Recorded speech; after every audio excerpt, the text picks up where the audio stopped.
con la verdad, sin la mentira y sin el esquema ese maniqueo de que digo una cosa hoy, mañana la acomodo y tal, y después si no pasó nada, no pasó y seguimos adelante. No. Donde nosotros hemos dicho no estamos de acuerdo con esto, lo hemos expresado, ¿vale? Y las redes han dicho todo lo que han querido decir de mí. Y dicen, pero no es el momento de vivir prisionero del Twitter, es el momento del país. Hermano. En este sentido, precisamente, ayer el primer vicepresidente Andrés Uribe Diosdado Cabello aseguraba que ellos no iban a permitir en ningún momento que otros personajes tomaran el gobierno. Usted los exhortaba a que rectificaran, pero por parte de ellos no se ve una disposición a tener ninguna negociación verdadera, como también usted me indicaba. Entonces, en este sentido, ¿cuáles serían sus acciones a realizar de ellos no aceptar por ninguna línea una posible salida negociada? Bueno, pero pareciera que, y sin duda alguna, eso va a contrapelo de lo que quiere la gente. El 85% de la población quiere otro gobierno. ¿Por qué? Porque este gobierno nos puso a pasar hambre, porque este gobierno, bueno, ha generado que la gente se muera de mengo, porque no hay medicina, porque los hospitales, hermanos, están volviendo un desastre. Hay que ir a los hospitales, porque hay que ir a los barrios y ver cómo no solo los barrios y las ciudades se están deteriorando cada día más, y por eso vemos que el gobierno apela a la matica, la misma matica que me criticaban a mí cuando yo era alcalde. Ahora vemos maticas por todos lados y pinturita y tal. Eso hoy no es la prioridad. La prioridad es el hambre, la prioridad es el agua, la prioridad es la luz, la prioridad es el salario, la prioridad son las medicinas, y la prioridad de este pueblo es el cambio de gobierno. Esa es la verdad.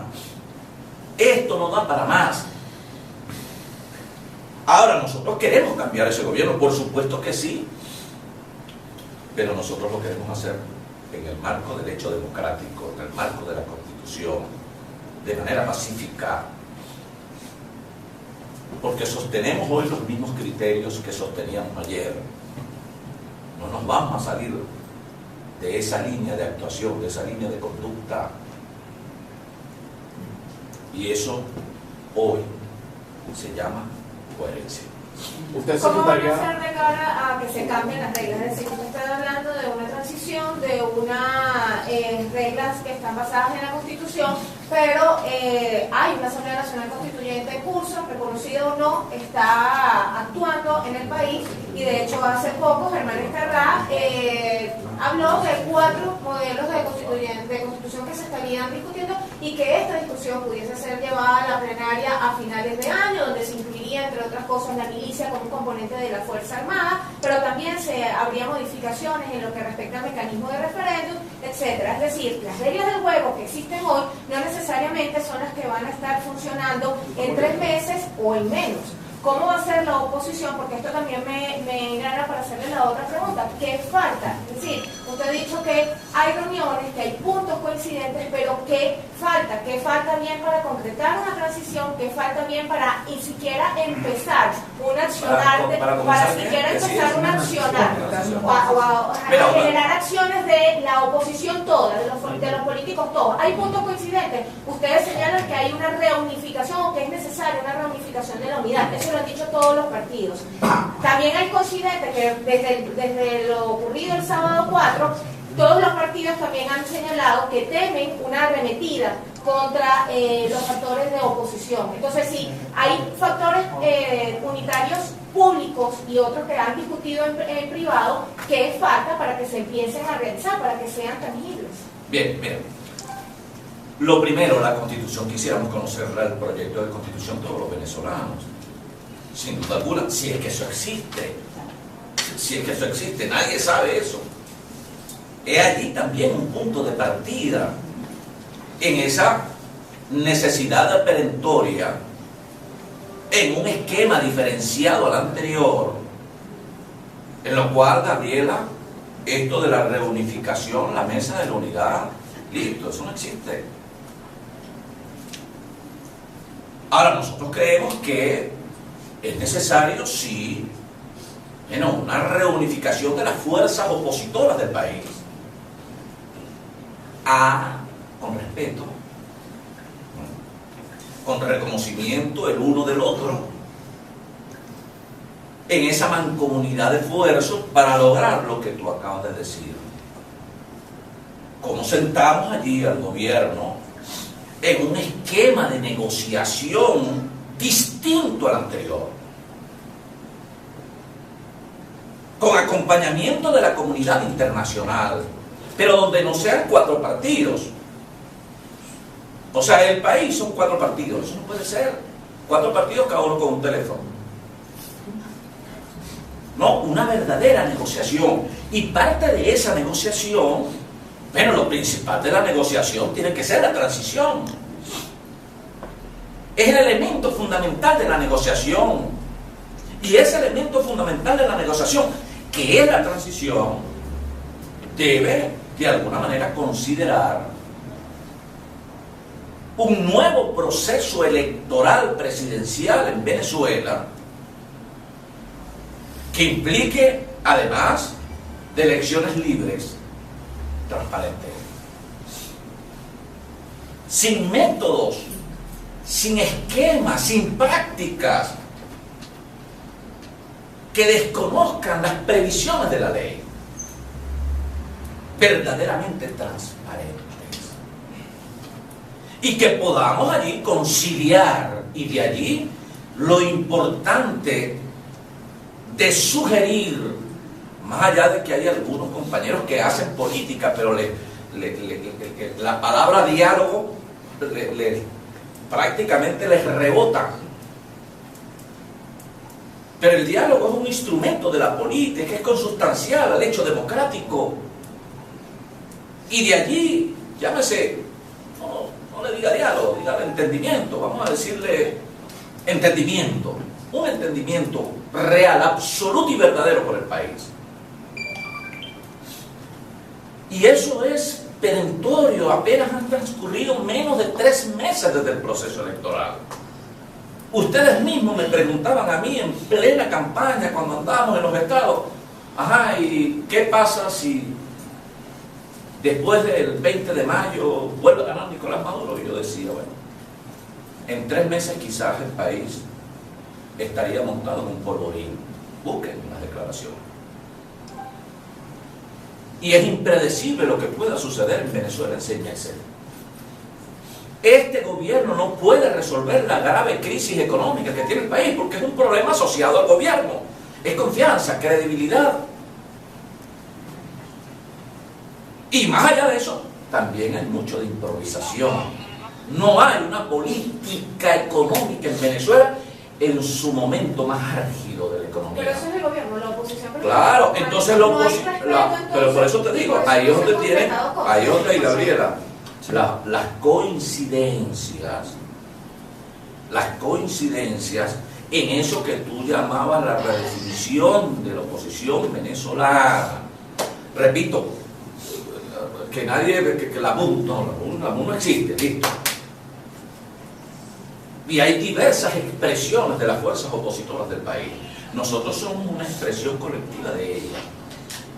Avanzada, Cambiemos, Juntos, Soluciones, el Movimiento al Socialismo, el Partido Social Cristiano COPEI, De Frente, el IPC, etcétera. El Movimiento Ecológico. Hay allí 9 organizaciones políticas. Bandera Roja, 10 organizaciones políticas. De manera que la oposición venezolana no podemos circunscribirla a 4 partidos. No, nosotros llamamos al encuentro en la diversidad, en la pluralidad, y a esos puntos de coincidencia, una coincidencia básica en ese propósito común de salvar a Venezuela, es un nuevo gobierno. Es un nuevo gobierno, pero un nuevo gobierno, repito, en el marco del hecho democrático, de la Constitución. ¿Y en relación al nuevo, a que se cambien las reglas del juego? No, es parte de todo ese proceso de encuentro, de negociación que nosotros hemos venido planteando. Muchas gracias. Gracias. Dime, ¿cuándo ibas a decir? Panorama, ¿no? Sí, dirigente, buenos días. Quiero insistir un poco en la inquietud de la compañera aquí, Gabriela, ¿no? Gabriela. O sea, la inquietud es cuando Causa R, Partido Voluntad Popular, Movimiento María Corina está llamando un paro el 20 de agosto, vemos a una ala de Julio Borges llamando a elecciones, vemos al señor Ramos Alú recorriendo el país. Un ala de Julio Borges, de PJ. Sí, un ala de PJ recorriendo, pidiendo elecciones, vemos al señor Ramos Alú, que lo hemos visto en las redes, pues recorriendo el país, Acción Democrática. O sea, ¿qué falta? Creo que es la inquietud de Gabriela también, creo que la inquietud de muchos aquí. ¿Qué falta cuando vemos todas estas agendas que están públicas y notorias? ¿Qué falta realmente para que la oposición venezolana pueda tener? Porque la coincidencia, usted lo ha dicho, es un cambio de gobierno. Pero ¿cómo? Si vemos todas estas agendas que son públicas y notorias. O sea, no va a haber, o sea, realmente, al decirle al país, ¿en qué punto está la oposición ahorita, dirigente? Mira, nosotros, primero, ustedes saben, y lo sabe todo el mundo, Venezuela, digamos, tiene su carta de vida, es nuestra Constitución. Ahora, allí está la Constitución. ¿Qué es lo que planteamos desde acá nosotros? En el marco de esa Constitución privilegiamos todos los intereses de Venezuela. Y por eso me refería, bueno, que dejemos de lado la mezquindad, el ego, el interés de un partido, de un grupo, y centremos en los problemas de la gente. El problema de Venezuela hoy es económico. Y consecuencialmente el problema es social. Esos son los problemas. Pero los políticos tenemos que generar el cauce para que ello de verdad pueda, en ocasión a la crisis, puedan fluir, puedan generarse verdaderas propuestas, soluciones concretas a los problemas de la gente. Ahora, nosotros hemos dicho, no, hay que buscar una forma con el acompañamiento de la comunidad internacional, y en ello también hemos venido reuniéndonos con la Unión Europea, con algunos embajadores, etcétera, para buscar un punto de equilibrio que permita una salida negociada.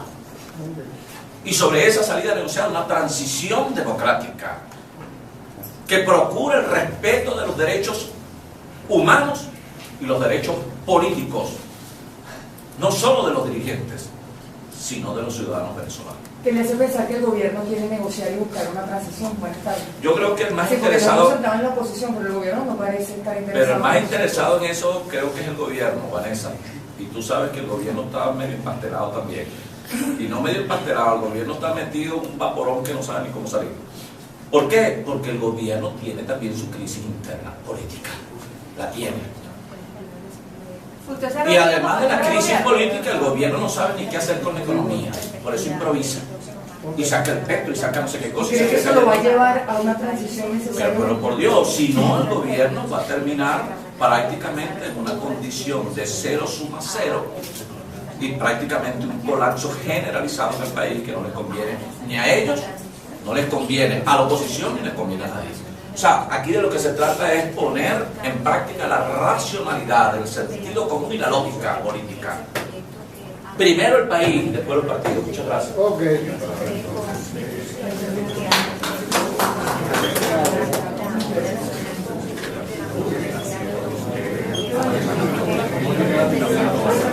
Falcón.